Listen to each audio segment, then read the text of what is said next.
Voici les principes de base de la résolution d'une attaque dans Verdun.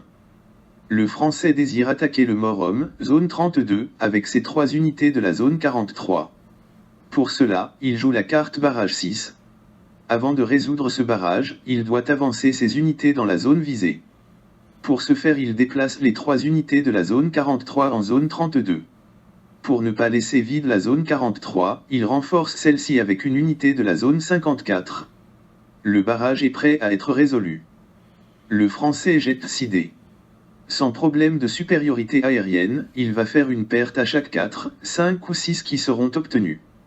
De plus, chaque 6 réussi permettra de rejeter le dé. Le Français réussit à faire 4 pertes et a le droit de rejouer un dé grâce au 6.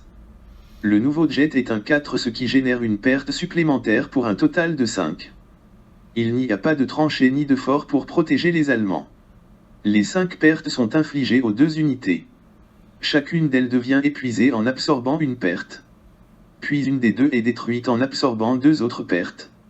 La 5e perte est perdue, car il en aurait fallu 6 pour tuer les 2 unités allemandes. Après le barrage d'artillerie, il reste donc une unité allemande épuisée. Commence alors la résolution de l'assaut d'infanterie. Les pertes sont simultanées, les Allemands infligeant une perte par unité épuisée plus une seconde perte car la zone cible est une hauteur, il y a un triangle autour du chiffre 32. Le Français inflige une perte par unité fraîche attaquante soit 3. Les 3 pertes françaises achèvent l'unité allemande restante et les 2 pertes allemandes épuisent 2 unités françaises. Au final, plus d'unités allemandes et 3 unités françaises dont 2 épuisées. Le Morhomme est repris.